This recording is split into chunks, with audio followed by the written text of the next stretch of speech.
여러분 안녕하십니까? 이어서 광주 MBC 뉴스데스크입니다. 정부가 한국형 차세대 전력막 구축 사업을 본격 착수하겠다고 밝혔습니다. 또 그 실증 기지로 전남을 콕 집어 언급했는데요. 이번 발표가 갖는 의미가 무엇인지 서일영 기자가 정리했습니다.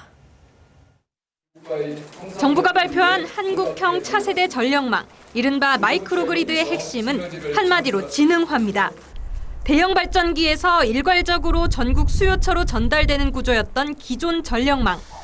앞으로는 보내지고 남은 전기를 돌려보내는 양방향 개통이 가능해집니다. AI 기술이 전력 수요량과 발전량을 실시간으로 예측하고 통제해 전력망을 효율적으로 관리할 수 있게 되는 겁니다. 에너지 저장 장치 등을 활용해 재생에너지의 날씨에 따른 변동성도 극복하겠다는 구상입니다. 생산하고 남으면 저장하고 모자라면 저장해뒀던 전기를 사용하고 에너지를 효율화하는 최신 기술을 적용한 작은 전력망입니다. 이런 작은 전력망들을 전국에 만들어 그물처럼 연결하는 것이 미래형 전력 체계입니다. 재생에너지 발전 설비와 잠재량이 전국 1위인 전남에서 관련 실증 사업을 우선 추진합니다. 여수와 광양 지역의 철강, 석유화학 산업단지와 에너지공대, 지스트 같은 학교, 그리고 무안공항 등이 각각 마이크로그리드형 산단과 캠퍼스, 공항으로 조성될 예정입니다. 이를 통해 궁극적으로 지역에서 생산된 전력을 지역에서 소비하는 지산지소 체계를 구축하는 것이 목표입니다. 지역의 에너지 산업과 인재를 집적화해 전력 산업 어벤져스라고 할 수 있는 K 재생에너지 원팀을 만들어 에너지 산업 선도 국가를 향해 가겠습니다. 이를 통해 전력 기술과 상품을 개도국과 동남아 등 세계로 수출까지 해 에너지 산업을 제2의 반도체 산업으로 키우겠다고 강조했습니다. 전라남도도 이번 정책을 발판으로 명실상부한 에너지 수도를 향해 나아가겠다며 곧장 환영의 뜻을 밝힌 상황. 개통포화 문제 해결을 위한 수요처 유치 고민 등 목표에 도달하기까지 풀어야 할 과제도 있는 게 현실입니다. 아리백 산단은 아리백 산단대로 해서 전력 수요처를 늘려야 돼요. 수요처를. 광주 전남 다 해봐야 6기가와트도 안 되거든요. 대기업이라든지 뭐 생산 공장 같은 거 들어와야만이 우리가 지산지소를 하는 것이지. 정부가 차세대 전략망 실증 기지를 전남으로 못 박으면서 지역 미래 발전의 일대 전기가 마련된 가운데 전남도와 시군을 비롯한 공동체의 준비와 협조가 더욱 중요해지고 있습니다. MBC 뉴스 서일영입니다. 강기정 광주시장이 이재명 대통령에게 인공지능 산업과 군사시설 이전 등 2+4 주요 현안을 건의했다고 밝혔습니다. 강 시장은 대통령실에서 열린 시도지사 간담회에 참석해 국가 균형 발전을 이루기 위해서는 인재가 지역에서 성장하고 지역의 자생적 성장을 이끌 산업이 뒷받침돼야 한다며 인공지능 2단계 사업의 조속한 예비타당성 조사 면제 등이 절실하다고 말했습니다. 또 지역민의 오랜 수건인 광주 군공항과 마륵동 탄약고, 무등산 방공포대 등 군사시설 이전도 건의했다고 설명했습니다.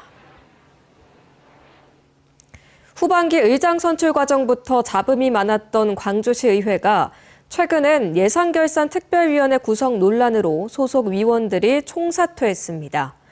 이런 시의원들의 감투 싸움에 시민은 없다는 비판이 나오고 있는데요. 조례제정 과정에서도 여러 차례 논란이 된 바 있어 대의기관으로서의 역할도 제대로 하지 못한다는 비판입니다. 송정근 기자입니다. 시의회 개원 34년 만에 처음으로 예산결산 특별위원회 구성 과정에서 무소속 위원장과 국민의힘 부위원장 체제를 출범시킨 광주광역시의회. 재직위원 23명 중 21명이 더불어민주당 소속이었지만 자리 싸움에 몰두하면서 이 같은 결과를 자초했다는 비판이 나왔고 민주당 광주시당은 해당 행위 여부를 조사하기 위해 시의원 10명을 윤리심판원에 회부했습니다. 결국 위원장을 비롯한 예결위원 9명 전원이 총사퇴하면서 일단락 되기도 했습니다. 뿐만 아니라 음주운전과 불법 수의계약, 유흥업소 출입 등으로 징계를 받은 적이 있는 의원들을 윤리특위위원으로 선임해 시민단체 등으로부터 위헌의 해산 요구까지 받았습니다. 당내 유력 인사들이 줄서기를 한다거나 하는 구조가 만들어지고 그러다 보니까 여기 안에서 어떤 패거리가 좀 만들어지면서 현재 같은 분란이 만들어지고 있는 게 아닌가. 시의회 의원들 간의 자리 다툼은 후반기 원구성 때부터 시작됐습니다. 지난해에도 의장단 투표 등 후반기 원구성 과정 곳곳에서 갈등이 발생했습니다. 의장 선거 과정에서 일부 후보 간 담합설이 불거졌고 또 상임위 쏠림 현상이 발생해 제비뽑기로 상임위원을 결정하는 총구까지 빚어졌습니다. 이러다 보니 무효와 기권표가 속출, 재투표까지 이어졌고 우여곡절 끝에 교육문화위원장을 선출하기도 했습니다. 그간의 과정에서 보여주신 의원님들의 엄중하신 뜻을 가슴 깊이 새기고 초심으로 돌아가 기본부터 다시 하나하나 쌓아 올리겠습니다. 또 민주당 시의원들이 내란옹호 논란이 있는 한국자유총연맹에 대한 지원 조례를 추진해 시민사회의 거센 반발을 샀고 본회의에서 통과시킨 중심 상업지역 용적률 확대 조례는 시장의 제의 요구 한마디에 자진 철회하며 의회의 권한까지 스스로 축소하기도 했습니다. 시민의 대의기관이라고 부르기조차 민망한 제9대 광주시의회가 도덕적 해이를 넘어 어디까지 추락할 수 있는가를 보여주고 있다는 비판이 나오는 이유입니다. MBC 뉴스 송정근입니다. 여소산단 석유화학 불황에 따라 고용 위기에 빠진 산단 노동자들에게 지원금을 지급하는 사업에 수천 명이 몰렸습니다.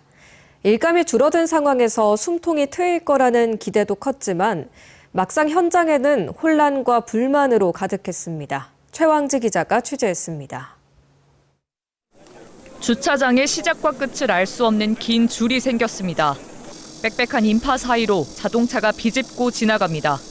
여수산단 석유화학 업체 불황으로 어려움을 겪는 노동자들에게 지원금을 주는 사업에 수천 명이 몰렸습니다.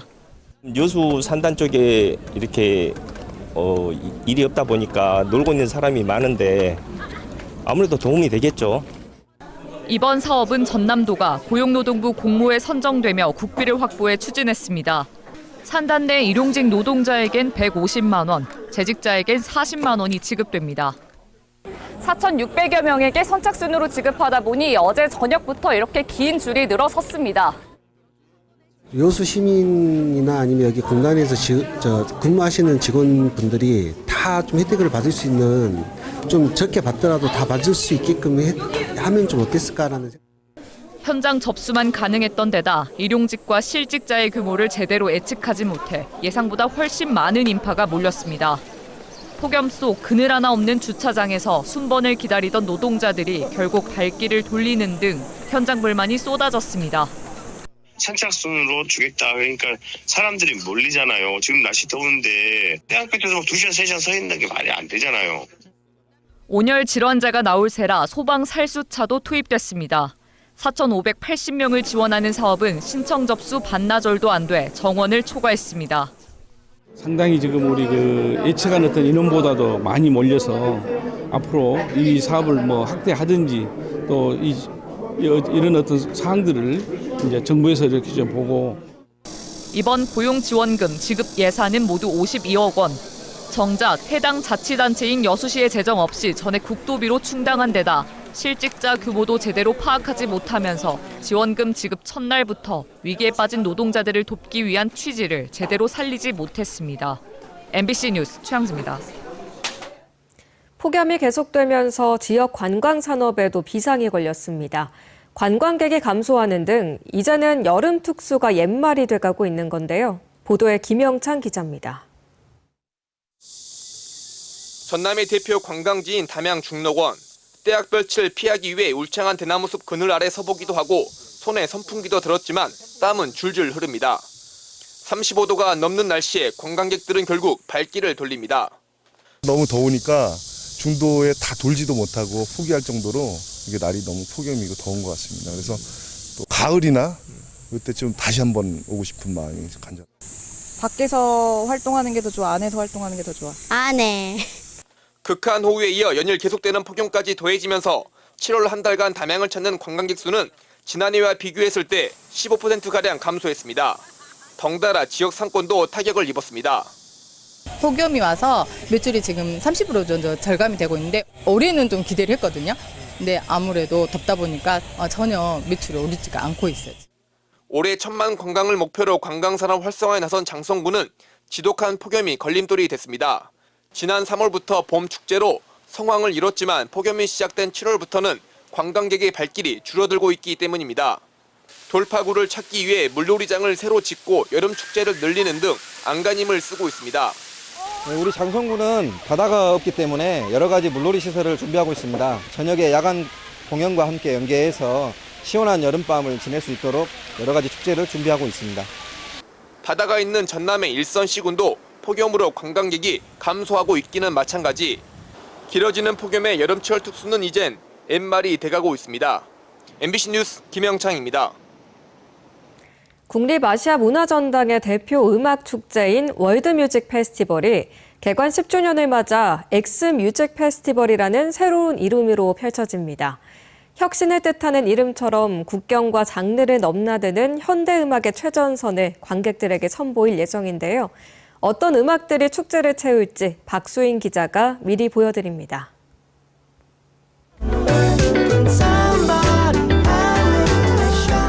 두터운 팬덤을 가진 두 싱어송라이터의 조합이 소울과 R&B에 정제된 매력을 발산합니다. 국내 첫 일렉트로닉 월드 뮤직을 표방하는 2인조 밴드. 이세각기가 만드는 강한 중독성이 귀와 눈을 사로잡습니다.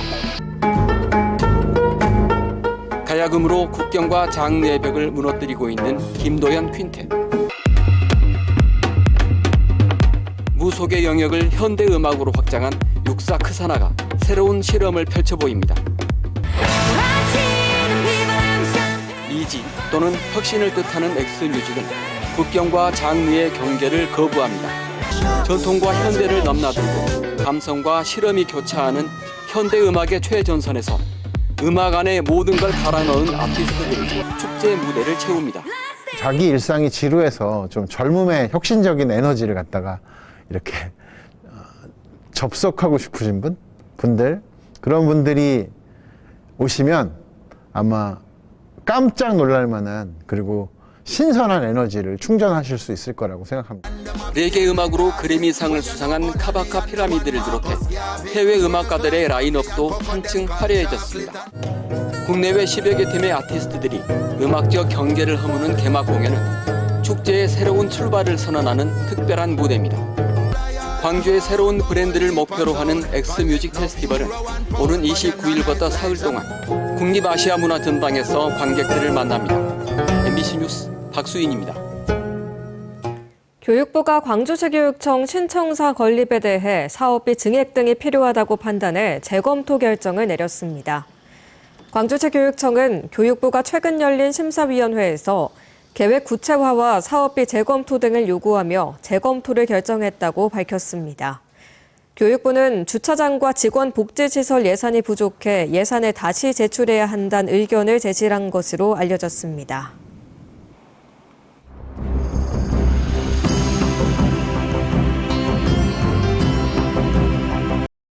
언제 어디서나 내 손 안의 뉴스. 광주 MBC 뉴스 유튜브 구독으로 함께하세요.